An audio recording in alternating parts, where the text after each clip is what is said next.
ये बात है सीतापुर नाम के गांव की, जहां आज एक औरत यमुना अपने बेटे को लेकर रहने आई थी। जमुना मुखिया जी से बोली, मुखिया जी, मैं पड़ोस के ही गांव में रहती थी, लेकिन अब आपके गांव में रहने आई हूँ। मुझे किराए का घर चाहिए और जिसका खर्चा ना ज्यादा ना हो। मैं अपने बेटे के साथ अब इसी गांव में रहूंगी। ठीक है बहन, तुम चिंता ना करो।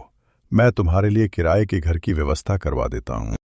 मुखिया ने यमुना के लिए किराए के घर की व्यवस्था कर दी। यमुना अपने छोटे से बेटे को लेकर वहां रहने लगी। यमुना अपने बेटे को बहुत प्रेम करती थी। वहां दूसरों के घरों में काम करके उसे बड़ा कर रही थी। उसने अपने बेटे का नाम बड़े प्रेम से राजवीर रखा था। राजवीर बचपन से ही शरारती और बहुत बहादुर था। आज भी राजवीर मोहल्ले के एक कुत्ते के साथ खेल रहा था। तभी यमुना वहां आई और उससे बोली,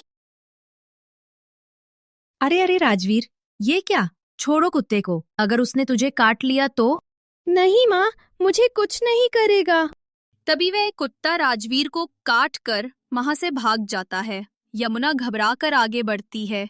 वो अपनी साड़ी से उसके जख्मों को पोंछती है और उससे कहती है, राजवीर, तुझे कितनी बार समझाया है कि ये सब तू मत किया कर। तू किसी की अमानत है बेटा। तू समझता क्यों नहीं है? अमानत? किसकी अमानत हूँ माँ? वो सब छोड़ बेटा तू।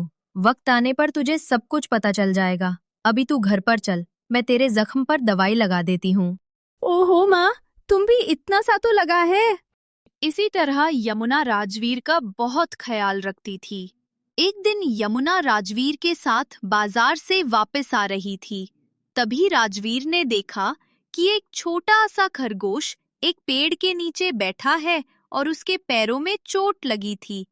राजवीर ने उसे देखकर बोला, माँ देखो, वो खरगोश, उसके पैरों में चोट लगी है। रुको, मैं उसे अभी लेकर आता हूँ। राजवीर खरगोश को पकड़ लेता है और अपने घर ले आता है और उसके जख्मों पर मरहम लगाता है। अब खरगोश भी उससे बहुत ज्यादा घुल मिल गया था। ऐसे ही कुछ समय बीत गया। एक दिन यमुना कुएं से पानी भरकर आ रही थी। तभी रास्ते में उसे एक सांप ने काट लिया और यमुना की वहीं पर मौत हो गई। गांव वालों ने यमुना का अंतिम संस्कार किया। अब राजवीर अनाथ हो चुका था और अकेला भी। उसकी तन्हाई केवल एक ही साथी थी और वो था उसका खरगोश लालू।